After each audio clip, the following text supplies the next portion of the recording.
다 같이 한 마음으로 갈라디아서 5장 22절부터 23절의 말씀까지 같이 읽어보도록 하겠습니다. 오직 성령의 열매는 사랑과 희락과 화평과 오래 참음과 자비와 양선과 충성과 온유와 절제니 이 같은 것을 금지할 법이 없느니라. 아멘. 사랑하는 여러분, 인생은 타고난, 사람에게는 타고난 기질, 성질이라는 것이 있다고 합니다. 부모로부터 받았던, 어떤 환경으로부터 받았던, 그리고 내가 만들어낸 어떤 성질, 성격이라고 하지요. 여러분의 신앙생활을 어떻게 하고 계십니까? 혹시 여러분이 신앙생활을 나의 성격대로 하고 있다면 안 됩니다. 어떤 사람이 이런 말 합니다. 저 사람은 예수님을 믿어도 다 자기 성격대로 믿는 것 같아 라고 하면서 신앙생활도 자기 성질대로 하면은 안 되는 것이죠. 우리는 나의 성질대로 부모로부터 받았던 또한 환경으로 만들어진 어떤 내가 여러 가지 경험과 내 안에 상처로 만들어낸 나의 성격으로 신앙생활을 하는 것이 아니라 우리가 그리스도인이라면 그리스도 안에 있다라면 성경은 말합니다. 새로운 피조물이니 새 것이 되었으니 너의 성격, 기질이 아닌 예수 그리스도의 성품을 가지고 살아가기 원합니다. 고린도후서 5장 17절 말씀에 누구든지 그리스도 안에 있으면 새로운 피조물이라. 아멘. 그리스도 안에 있다는 것을 그리스도인이라고 합니다. 여러분은 사람들에게 뭐라고 자기 자신을 소개합니까? 나는 그리스도인입니다 라고 하죠. 그리스도인을 영어로 보면은 크리스천이라고 합니다. 크리스천은 크라이스트, 그리스도와 IAN, 출신을 나타내는 단어의 합성어로서 그리스도인이라 함은 바로 나는 그리스도로부터 나오는 그리스도 출신입니다 라는 뜻을 갖고 있습니다. 헬라어에서도 마찬가지 동일한 뜻을 갖고 있습니다. 크리스티아노스, 곧 그리스도 안에 있는 사람, 그리스도에게 속한 사람, 오늘 말씀 그대로 누구든지 그리스도 안에 있으면 그리스도인이죠. 새로운 피조물이 됩니다. 우리는 예전 것은 지나갔으니 보라 새 것이 되었도다. 나의 본성대로 살아가면 안 됩니다. 나의 성격대로 신앙생활하면 안 되는 것입니다. 새로운 피조물답게 여러분 새롭게 창조된 자답게 새 것처럼 행동하셔야 되는 것이죠. 하나님께서는 천지를 창조하시고 반복적으로 하셨던 말씀이 있습니다. 창세기 1장 말씀에 보니 하나님이 보시기에 좋았더라. 빛이 하나님이 보시기에 좋았더라. 하나님 빛과 어둠을 나누사. 8절, 여러분 10절, 18절, 31절 말씀에도 동일하게 하나님 말씀하십니다. 하나님이 묻힐 땅이라 부르시고 모인 물을 바다라 부르시니 하나님이 보시기에 좋았더라. 아멘. 18절 말씀에도요. 낮과 밤을 주관하게 하시고 빛과 어둠을 나누게 하시니 누구 보시기에 좋았더라? 하나님이 보시기에 좋았더라. 31절 말씀도요. 하나님이 주신 그 모든 것을 보시니 하나님이 보시기에 심히 좋았더라. 이 세상은 나보기에 좋게 만드신 거 아니라 하나님이 보시기에 좋게 만드셨습니다. 하나님은 우리를 새롭게 피조물로서 새 것으로 만드셨습니다. 하나님 보시기에 좋게 만드셨지요. 그래서 우리의 성품은 하나님 보시기에 좋은 성품을 가져야 됩니다. 또한 이웃들이 보기에도 좋은 성품을 가져야 됩니다. 여러분의 성품은 어떻습니까? 여러분은 하나님 보시기에 좋은 성품, 성격, 나의 이웃들이 보기에, 나의 자녀들이 보기에 좋은 성품을 갖고 계십니까? 아니면 조금은 부족함이 보이십니까? 여러분, 성질의 비속어를 성질머리라고 하더라고요. 만약 여러분들이 성질머리가 있다라면 그 성질머리를 고쳐야 할 필요가 있다라면 고치셔야 됩니다. 성경은 우리들에게 성령의 열매를 맺으라 말씀합니다. 갈라디아서 5장 말씀에 보니 19절부터 21절까지는 육체의 열매도 있음을 말합니다. 그리고 22절부터 23절까지가 성령의 열매입니다. 육체의 일도 분명하니 곧 음행, 더러운 것과 호색과 우상숭배와 주술과 원수 맺는 것과 분쟁과 시기와 분냉과 당짓는 것과 분열함과 이단과 투기와 술 취함과 방탕함과 또 그와 같은 것들이라. 전에 너희에게 경계한 것 같이 경계하노니 이런 일을 하는 자들은 하나님의 나라를 유업으로 받지 못할 것이요 라고 말씀하면서 육체의 일이 분명하다고 말합니다. 그 육체의 일, 육체의 열매를 맺어서는 안 되는 것이죠. 우리가 맺어야 되는 것은 22절부터 23절 성령의 열매입니다. 성령의 열매는, 오직 성령의 열매는 사랑과 희락과 화평과 오래 참음과 자비와 양성과 충성과 온유와 절제니 이 같은 것을 금지할 법이 없느니라 라고 말씀을 하고 있습니다. 우리는 성령의 열매를 맺어야죠. 여러분은 육체의 열매를 맺고 싶습니까? 아니면 성령의 열매를 맺고 싶습니까? 아멘. 성령의 열매죠. 육체의 열매는 여러분 음행, 더러운 호색, 분쟁, 시기, 분냄, 당짓고 분열하고 투기하고 술 취하고 방탕하게 사는 거 원하지 않습니다. 우리가 원하는 것은 여러분 사랑하고 기뻐하고 화평하고 오래 참고 자비하고 양성하고 온유하고 절제하는 삶을 원하죠. 그런데 우리 안에는 내가 원하는 것을 하지 못하게 하는 이 육대로 살고자 하는 그런 욕구가 있어요. 갈라디아서 5장 17절의 말씀부터 시작이 됩니다. 17절 말씀에 보니 내 안에 전쟁이 났다는 것입니다. 육체의 소욕은 성령을 거스르고, 육체의 소욕은 패션이라는 단어를 쓰고 있습니다. 열정이죠. 힘입니다. 육체도 힘있게 나를 사로잡습니다. 육체의 소욕은 성령을 거슬려서 성령의 열매를 못 맺도록 방해를 합니다. 또한 성령도 힘이 있습니다. 패션이 있습니다. 성령은 육체를 거스릅니다. 육의 열매를 맺지 못하도록 성령님이 가만히 있는 것이 아니라요, 성령님이 꾹꾹 누릅니다. 성령님이 지배하십니다. 성령님이 통치하십니다. 그래서 이 둘이, 육체의 소욕과 성령의 소욕, 성령님이 둘이 서로 대적하여서 너희가 원하는 것을 하지 못하게 하려 함이라 라고 되어 있습니다. 사랑하는 여러분, 우리에게 필요한 건 무엇입니까? 22절과 23절의 말씀, 성령의 열매를 맺기 위해서는 우리에게 필요한 것이 무엇일까요? 한 번 더 읽어보도록 하겠습니다. 22절부터 23절 말씀 같이 읽습니다. 시작. 오직 성령의 열매는 사랑, 희락과 화평과 오래 참음과 자비와 양성과 충성과 온유와 절제니 이 같은 것을 금지할 법이 없느니라. 아멘. 이 성령의 열매를 맺기 위해서, 또한 이것을 방해하는 내 안에 육체의 소욕이 있습니다. 환경적인 요건이 있습니다.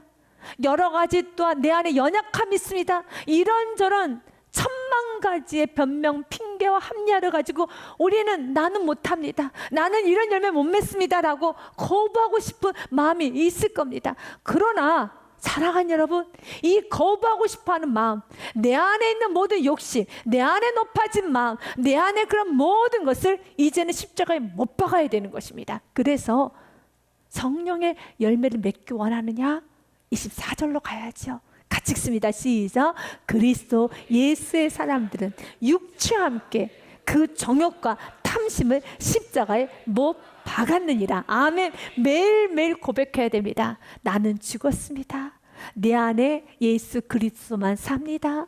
나는 죽었습니다. 내 안에 말씀만 삽니다. 나는 죽었습니다. 내 안에 성령님만 살아납니다 라고 고백하면서 성령의 지배를 받으셔야 되는 것입니다. 다스림을 받아야 되는 것입니다. 찰스 스펄전 목사님께서도 자신이 예수 그리스도를 만났음에도 불구하고 여전히 성품이 변화되지 않는 자신의 모습을 바라보면서 매일매일 아침마다 이런 기도를 올려드렸다고 합니다. 읽어드리도록 하겠습니다. 만일 그리스도를 섬기는 것이 족쇄라면 주여 갑절의 족쇄를 채워 주옵소서. 만일 당신을 섬기는 것이 멍에라면 주여 머리부터 발끝까지 멍에로 묶어 주옵소서.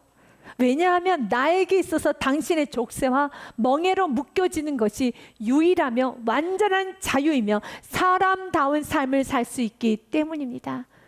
우리가 사람다워지기 원한다면, 자유로워지기 원한다면 육체의 소욕에 따라 살아가는 것이 아니라 성령의 이끄심에 따라, 성령의 인도하심에 따라 성령님의 다시 먼저 받고 사는 것만이 우리 삶에 자유가 있고 우리의 삶에 아름다움이 있고 우리의 삶이 사람다워지는 것이죠. 그래서 지금 우리에게 필요한 것은 원하시면 됩니다. 성령님, 나는 원합니다.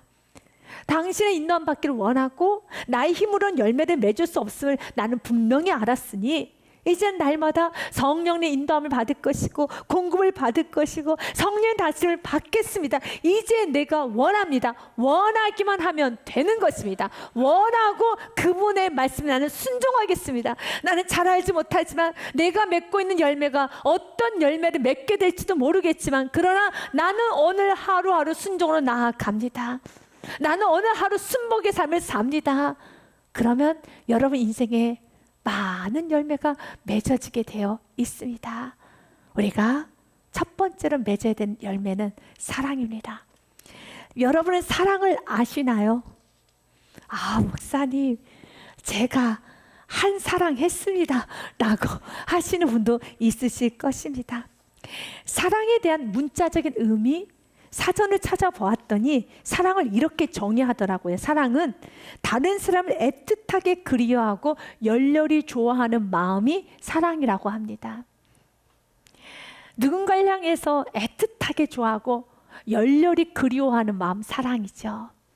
그러면 오늘 성경에서 말하는 성령의 열매, 그 사랑도 애틋하고 그리워하고 열렬히 좋아하는 것을 사랑이라고 할까요? 아닙니다. 성경은 사랑에 대한 데피니션이 정확하게 나와 있습니다.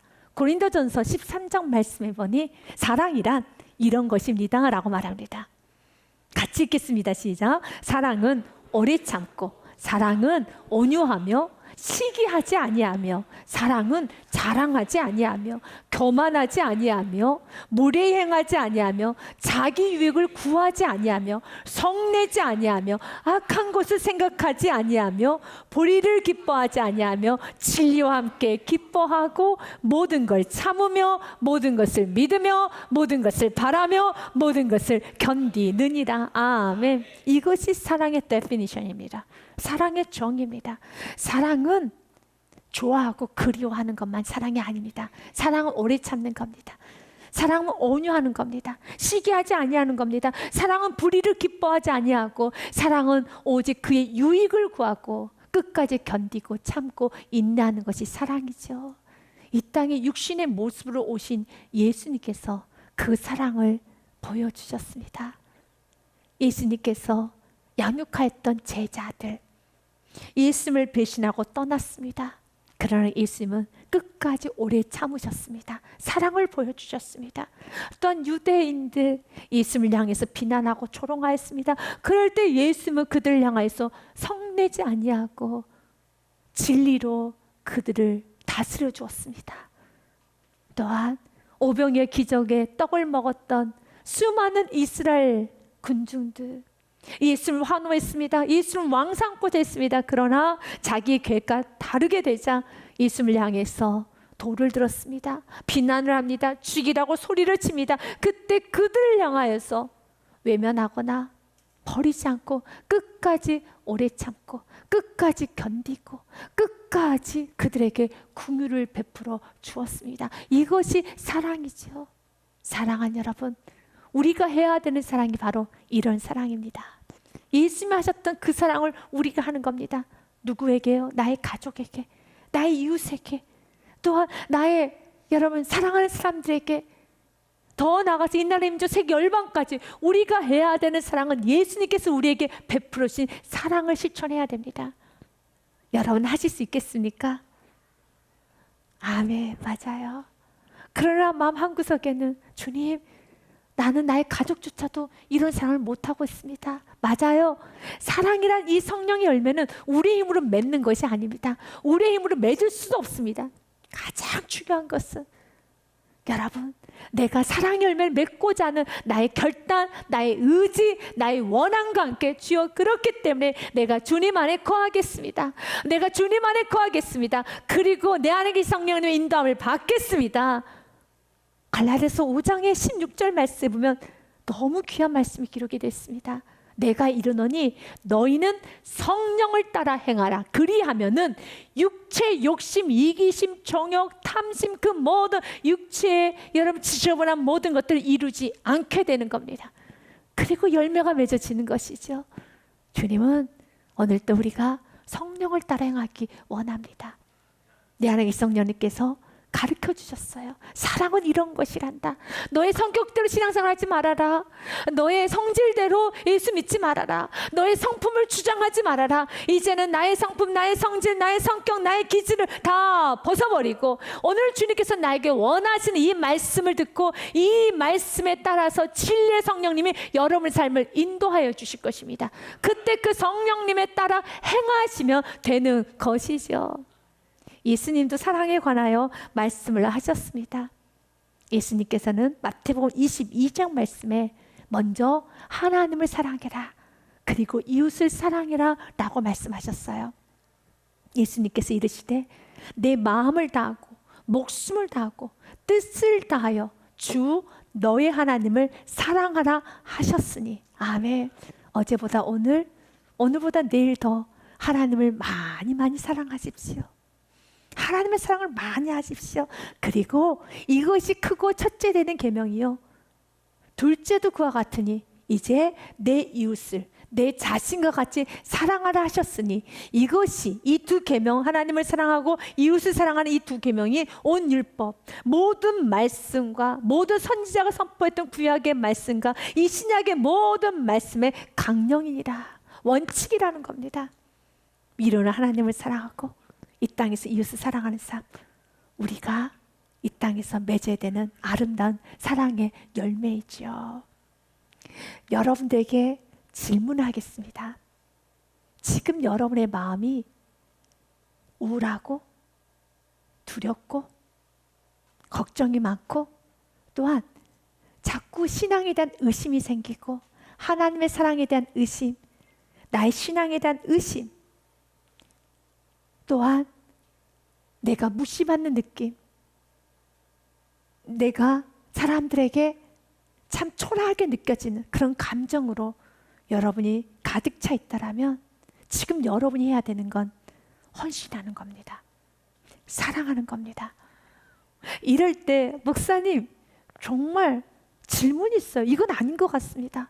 지금 내가 불안하고 두렵고 내가 누군가에게 무시당하는 것 같고 모든 것이 다 의심스러워 보이고 하나님의 사랑까지도 의심스러워 보이고 내 모든 삶이 다 부정하고 싶고 의심스러운데, 아니, 사랑하라고요? 헌신하라고요? 저는 힘이 없어요. 저는 사랑할 수 있는 힘이 없어요. 저는 지금 마음 안에 의심이 가득하다고요. 사랑할 수 있는 힘이 없어요 라고 되묻고 싶을 것입니다. 말씀이 생명입니다. 말씀이 답입니다. 말씀이 길입니다. 믿으십니까? 요한 1서 말씀에 성경은 이렇게 기록되어 있습니다. 5장 요한일서 4장 7절 말씀에 보니 사랑하는 자들아 우리가 서로 사랑하자. 왜 우리가 서로 사랑해야 되고 왜 우리가 헌신해야 되고 왜 나를 중심으로서 인생을 살면 안 되고 왜 우리가 섬기고 헌신하고 사랑하며 살아야 되는가? 사랑은 하나님께 속한 것이니 사랑하는 자마다 하나님으로부터 나서 하나님을 알게 돼요. 사랑을 하게 되면 하나님을 알게 돼요. 하나님의 사랑을 알게 돼요. 하나님의 전능하심을 알게 돼요. 하나님의 위대하심을 알게 돼요. 하나님의 계획을 알게 돼요. 8절 말씀도 사랑하지 아니하면 하나님을 알지 못하니, 하나님을 모르니 얼마나 세상이 무섭고 두렵고 힘들겠습니까? 사단이 공중옷에 잡고 있습니다. 여러분, 이 세상에서 하나님을 모르고 사는 인생, 과거는 하나님을 알았죠. 그러나 내가 지금 충분히 하나님을 알지 못할 때 더 두려운 겁니다. 얼마나 인생이 두렵겠습니까? 하나님을 모르는데, 하나님이 의심스러워 보이는데, 하나님이 저 멀리 느껴지고 하나님 날 사랑하지 않는 것처럼 느껴지고 하나님께서 저 멀리서 나를 방관하는 것처럼만 느껴지는데 어떻게 행복할 수 있고 어떻게 기쁨과 감사가 넘치고 여러분 가고 담대하게 살아갈 수 있겠습니까? 못 살죠. 그래서 성경 말하는 겁니다. 사랑하지 아니하면 하나님을 알지 못해. 그러나 사랑하면은, 헌신하면은, 말씀대로 순종하면은 하나님을 알게 돼요. 하나님의 큰 사랑을 알게 되고 십자가 사랑이 더 깊고 넓게 알아지게 되고 하나님의 위대하심도 알게 되고 하나님의 전능하심도 알게 되고 하나님의 그 비전도 알게 되고 하나님으로 충만해져서 세상이 하나님으로 충만하게 느껴지고 그 하나님이 나를 향해서 반기고 하나님이 나를 끌어안고 있고 하나님이 나를 받쳐주는 게 느껴진다는 겁니다. 그렇기 때문에 세상 사는 게 너무 행복하고 가고 담대하죠. 가고 담대하죠. 믿으시니까? 주님은 오늘 우리들에게 말합니다. 사랑하지 아니하면 하나님을 몰라. 사랑하면 하나님을 알게 된단다. 이번 한 주간도 사랑하며 사시기 바랍니다. 순종하며 사시기를 바라겠습니다. 헌신하며 사시기를 바랍니다. 예수님이 하셨던 그 모습대로 한번 살아보십시오. 놀랍게 여러분 삶에 하나님의 사랑을, 나를 향한 하나님의 사랑을 느끼게 될 것입니다.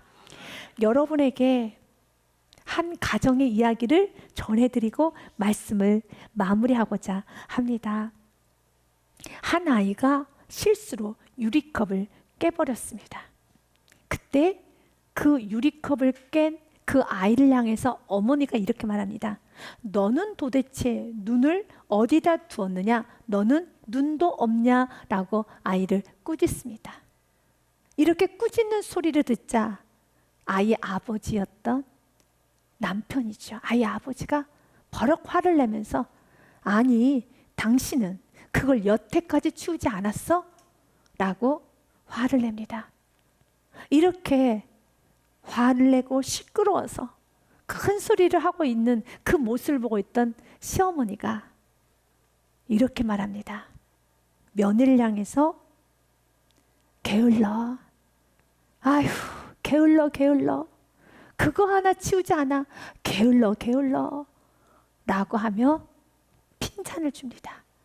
그때 큰 소리로 싸우고 핀잔을 주는 그 모습에 아이는 발에 컵이 찔린 채 유리 조각이 박힌 채 피가 난 상태로 방에 들어가서 엉엉 울기 시작합니다.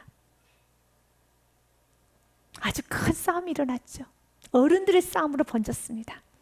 그런데 동일한 여러분 그 사고가 다른 집에도 일어났어요.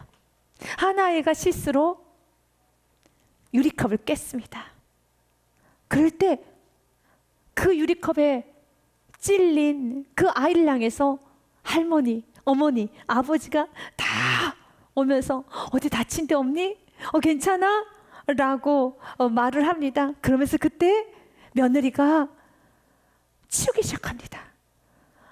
유리컵을 치울 때 그때 시어머니가 이렇게 말을 합니다. 이 늙은 것이 집에서 빈둥빈둥 놀면서도 방바닥에 돌아다니는 컵 하나 치우지 못해서 미안하구나 라고 말합니다. 그때 며느리가 송구스러워서 아니에요 어머니, 제가 게을러서 그만, 제가 많이 게을렀어요, 죄송해요 라고 말을 합니다. 그때 그 아이의 아버지가 이렇게 말을 합니다. 제 잘못입니다. 제가 먹고는 당연히 치워야 했는데 제가 안 치워서 이런 일이 일어났네요. 이 사람 잘못 맞는 것 같아요. 이 사람이 문제예요. 이거 아버지가 문제네. 남편이 문제예요. 이 사람이 문제예요. 맞습니다. 네가 잘못했어. 라고 말을 하면 안 되고 잠시 내려놓고 아름다움으로 마무리를 해야 되겠죠. 그때 아이가, 컵을 깬 아이가 이렇게 말합니다. 아니에요. 제가 조심을 했어야 하는데 앞으로 조심할게요. 죄송합니다. 라고 말을 하면서 가정 안에는 큰 웃음소리가 가득했었더라. 사랑하는 여러분, 성령님께서는 여러분의 언어를 어디로 이끄십니까? 핀잔을 주고 비난의 자리로 이끄십니까? 아니면 성령님께서 여러분의 언어를 아름답게, 내가 빈둥빈둥 거리면서도 컵 하나 치우지 못했어. 내가 게을러서 그랬어요. 아니, 내가 먹었는데 당연히 치워야 되는데 못 치웠어. 죄송해요. 조심할게요. 라는 자리로 성령님은 이끄시나요? 이번 한 주간도 성령의 이끌림을 받는 여러분의 삶이 되셔서 사랑의 열매를 많이 맺으시길 주님의 이름으로 축복드립니다.